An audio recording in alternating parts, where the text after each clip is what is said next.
In the 1979 film Star Trek the Motion Picture, the Federation encounters VGER, an immensely powerful being that threatens to destroy the entire planet of Earth. Our crew discover that VGER is the long-lost probe Voyager 6, who is now searching for its creator. And by bonding with its creator, a human being, namely Commander Decker, the new VGER sets off to explore new dimensions, leaving humanity alone. Since then, fans have wondered how VGER came to be, and wondered if there's any connection between VGER and another powerful machine-based life form called the Borg. Did the Borg create VGER, or did VGER create the Borg? This is an analysis of VGER. In this video, I'm going to talk about two wildly different theories. One that says that the Borg created VGER, and the other theory that states that VGER created the Borg. And afterwards, I'm going to tell you which theory I find more plausible and which theory I think is unlikely. According to Star Trek the Motion Picture, in 1999, NASA launched the 6th Voyager probe. In real life, there were only two Voyager probes, Voyager 1 and Voyager 2, both launched in 1977.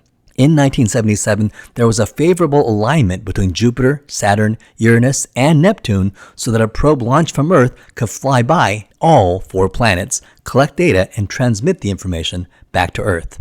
On 25th of August 2012, Voyager 1 officially left our solar system, and on 5th of November 2019, Voyager 2 officially left our solar system, and both are now traveling in interstellar space.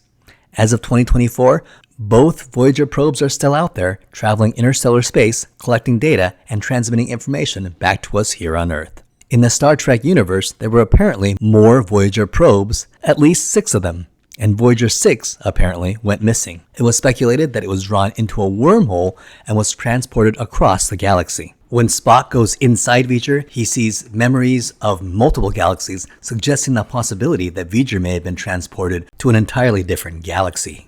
Voyager 6 was badly damaged from this travel and randomly encountered a planet of advanced artificial intelligence, a machine planet. And the beings of this planet found Voyager very simple and rudimentary and analyzed its purpose, which was to learn all there is to learn and report back to its creator on Earth. The beings of this machine planet had sympathy on Voyager 6 and with its own technology gave Voyager 6 the ability to think and evolve and released it to continue its mission and purpose with a much upgraded body. Since the nameplate of Voyager 6 was damaged, revealing only the letters V, G, E, and R, the probe took on the name VGER. While the central brain of VGER remained the same, the outer hull had changed considerably. The new outer body was estimated at about 78 kilometers in length, or about 48 miles. VGER is also covered in an energy cloud that was estimated to be about 2 astronomical units wide in diameter. 1 astronomical unit is the distance from Earth to the Sun. However, fans who grew up with Star Trek the Motion Picture in the 70s and 80s may remember VGER being much larger. And it's true. In the movie Star Trek the Motion Picture, which came out in the theaters, Epsilon 9 sends a message that the intruder, VGER, is 82 astronomical units. How big is this? Well, the distance of Pluto to the Sun is about 40 astronomical units. So for VGER to be 82 astronomical units in diameter means that he is larger than the entire solar system. And later this was judged to be too big and was retconned in 2001 to be only 2 astronomical units. And the 82 astronomical units has now been explained as simply an error in writing. Well, just how stupid big is 82 astronomical units? Well, remember the opening scene when VGER encounters 3 Klingon ships? Well, some clever mathematicians have done mathematical scale and have determined the scale of a Klingon battlecruiser versus a being who is 82 astronomical units in diameter.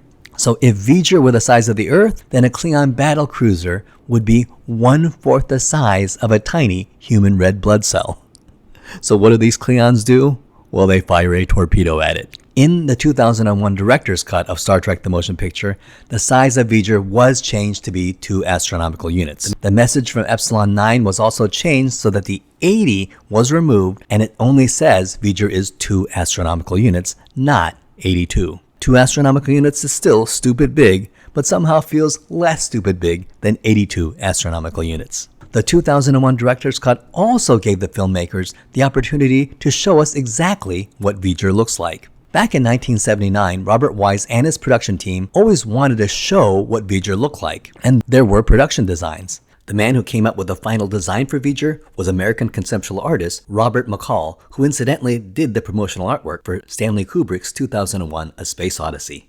His early conceptual design heavily influenced the final look of VGER and was intended to be shown on screen in 1979. Also, interesting factoid, if you look in the corner, his design of the space station would eventually be turned upside down and used in Star Trek III: The Search for Spock. John Dykstra and his company Apogee even built a model of VGER, although it was unused for the movie. However, we all know the drama of that film. There just wasn't enough time to put the outer hull of VGER in the movie, and alas, we never got to see what VGER looked like. Prior to 2001, all we really saw was the energy cloud, and we knew there was a hard outer shell, we just never got to see what it looked like.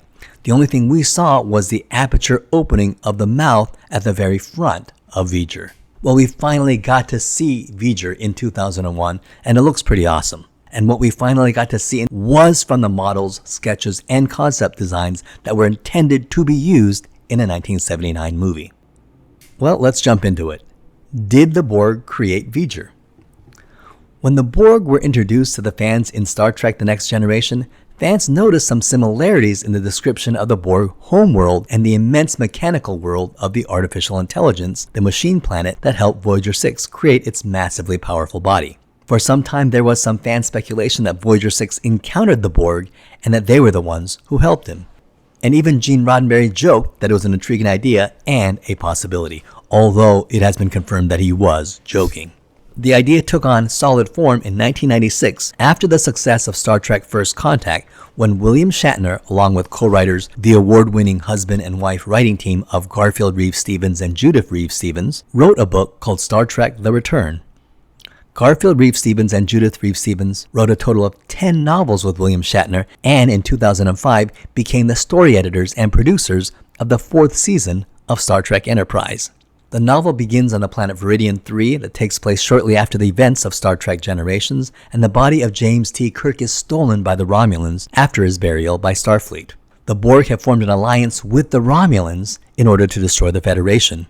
The Borg bring Kirk back to life, and false memories are implanted to turn him against the Federation. Spock is captured by the Romulans, but the Borg do not assimilate him for some reason.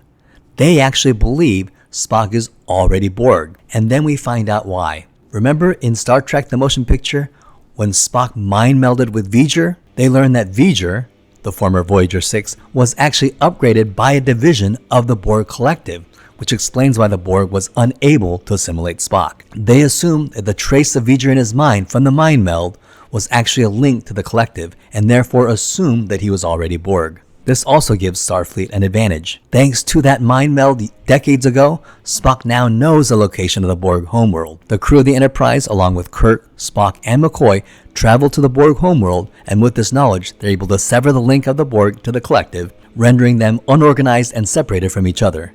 The Borg are devastated and left to be easy pickings for the Federation fleet. Theory number 2. Did VGER create the Borg? And this is another intriguing idea. After all, VGER is a technologically superior being who assimilates and absorbs people that it encounters. Likewise, the Borg are also a technologically advanced species who assimilate everyone it encounters into its own collective. It was only logical for fans to wonder if VGER had anything to do with the creation of this mysterious species. In the 2006 video game Star Trek Legacy, which is a real-time tactics space combat video game published by Bethesda Softworks, player plays through 3 separate eras of Star Trek. In the first era, he interacts with Captain Archer, voiced by Scott Bakula, and then they move to the original series era where they interact with James T. Kirk, voiced by William Shatner, and during this time they meet a Vulcan named T'Rell, who they will meet again in the next era. And in the final era is the Next Generation era, where the player interacts with Captain Jean-Luc Picard, voiced by Patrick Stewart, Benjamin Sisk, voiced by Avery Brooks, and Admiral Janeway, voiced by Kate Mulgrew. And they fight the Borg and learn that the Borg has a new queen, the Vulcan T'Rell. And through T'Rell, we learn that the wormhole actually dropped Voyager 6 across the galaxy, but also backwards in time, thousands of years ago, possibly millions of years ago in time. And it was in the past, thousands, maybe millions of years ago, where VGER encountered the machine planet who built and upgraded its powerful new body. Learn all there is to know and return to its creator. However, it could not find any beings that could possibly have been its creator, so at this time, VGER determined that all organic beings were just a mere infestation, and they were totally beneath himself. With the carbon-based units infesting Enterprise. So the lore goes that VGER realized that it needed a mechanism for self-repair, cleaning, and maintenance. So VGER found organic beings and implanted them with cybernetic implants in order to use them as drones to serve itself. Basically, tiny servants. Eventually, VGER was able to evolve further and upgrade to the point where VGER no longer needed these cyborg drones. Apparently, VGER just discarded them on a random planet, and on this random planet, these drones slowly evolved into the Borg we know today. Well, let's analyze both of these theories, and I'll give you my opinion. Did the Borg create VGER? My assessment, interesting but highly unlikely. The main reason why this seems so unlikely is that VGER is so many more orders powerful than the Borg ever came close to being. This makes it highly unlikely that the Borg could create VGER. Second, it is clear that Voyager 6 encountered a purely mechanical artificial intelligent planet, a machine planet. The Borg are not a pure artificial intelligent species. They're an amalgam of biological beings fused with machinery. They're cyborgs, not total machines. And finally, the Borg tend to be an assimilating and conquering force. It would be out of character for the Borg to feel pity upon an inanimate object and expend and donate a tremendous fraction of its resources to help this strange little being. Second, my analysis, did VGER create the Borg? Well, my assessment is unlikely. While a little more probable than the idea that the Borg created VGER, this idea is also far less interesting. If VGER needed being to maintain itself, how would it have planted mechanisms inside biological beings? It doesn't really make sense. My ultimate analysis? It is human nature to look for patterns and links between two disparate objects, and we humans like to find patterns. And there's a certain satisfaction when a new pattern or link is successfully discovered. And this can be life-saving in the natural world, and it can be fun in the literary and entertainment world. However, one of the greatest things in the entertainment and literary world is the feeling of vast mystery.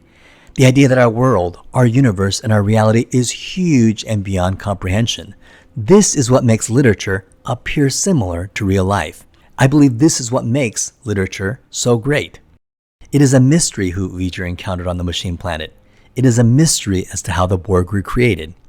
And that's what makes entertainment so much fun. And while there may be a small bit of fun and maybe some satisfaction when we think we've made a link between two things, it ultimately robs us of mystery, which is a much greater, much deeper satisfaction.